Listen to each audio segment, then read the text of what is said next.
Canada से मुंबई आई Nora कैसे रातों रात बन गई सुपरस्टार।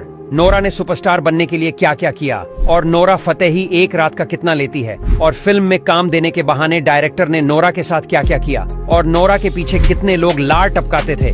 आइए जानते हैं नोरा के इन काली सच्चाइयों के बारे में। नोरा फतेही आज इंडस्ट्री में बहुत ही आइकॉनिक सेलिब्रिटी बन चुकी है, लेकिन नोरा के लिए मुकाम हासिल कर पाना आसान बिल्कुल नहीं था। इस वीडियो में हम आपको नोरा के लाइफ और करियर से जुड़ी कुछ ऐसी बातें बताएंगे जो शायद आप नहीं जानते होंगे। नोरा एक अरब फैमिली से बिलोंग करती है, जिसके फैमिली रूल्स मोरक्को से जुड़े हुए हैं। नोरा के जन्म से पहले ही उनकी फैमिली ने कनाडा में माइग्रेट कर लिया और पूरी लाइफ नोरा ने कनाडा में ही बिताया। बचपन से ही नोरा को बॉलीवुड फिल्में देखना बहुत ज्यादा पसंद था और वहीं से उन्होंने रियलाइज किया कि एक हिंदी फिल्म में एक एक्ट्रेस को डांस भी करना चाहिए और एक्टिंग भी।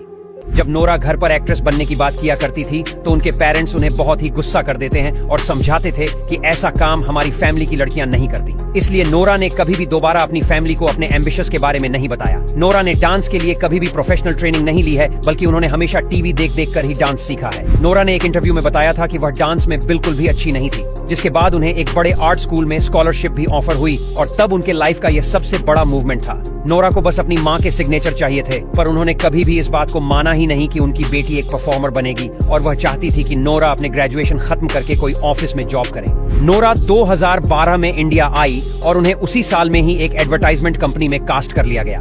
इस एड के बाद उन्हें एक दो और एड में कास्ट किया गया। एजेंसी ने उन्हें इसके लिए कोई भी पैसे नहीं दिए। नोरा ने बताया कि उन्हें इस प्रोफेशन के बारे में ज्यादा नहीं पता था, तो एजेंसी के लोग इस बात का फायदा उठाते थे। नोरा को 20 लाख की पेमेंट की जानी थी, पर उनकी एजेंसी ने उन्हें वह पैसे भी नहीं दिए और उनका पासपोर्ट अपने पास ही रख लिया।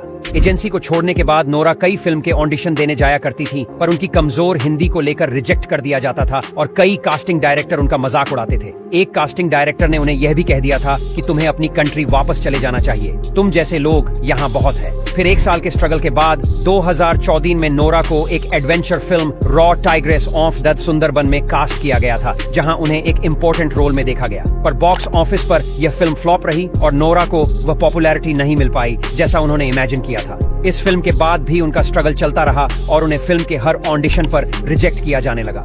नोरा ने बताया कि हर ऑडिशन के लिए रात भर वह लाइन याद किया करती थी और सुबह ऑडिशन में उनकी हिंदी ठीक न होने की वजह से उन्हें सभी रिजेक्ट कर देते थे। उसके बाद नोरा ने साउथ इंडस्ट्री में ट्राई किया, पर वहां उन्हें सिर्फ डांस नंबर ऑफर किए गए और सबने उन्हें यह भी कहा कि तुम्हें आइटम सॉन्ग नहीं करने चाहिए, क्योंकि उसके बाद सब तुम्हें एक आइटम गर्ल की तरह देखेंगे। पर नोरा को लगा कि कुछ न करने से अच्छा है जो उन्हें ऑफर किया जा रहा है वह उसी में एफर्ट लगाएं, क्योंकि लाइफ का कुछ नहीं पता कि एक सॉन्ग या फिर एक छोटा सा रोल भी आपको फ्यूचर में कहां ले जाए। साउथ की फिल्म टेम्पर में जब नोरा एक गाने में नजर आई तो उसके बाद से ही उन्हें कई और फिल्म्स में डांस नंबर में फीचर किया जाने लगा, जिसमें सबसे बड़ी फिल्म बाहुबली रही। उसके बाद नोरा को बिग बॉस सीजन 9 में वाइल्ड कार्ड एंट्री देखा गया और ऑडियंस ने भी उन्हें काफी पसंद किया।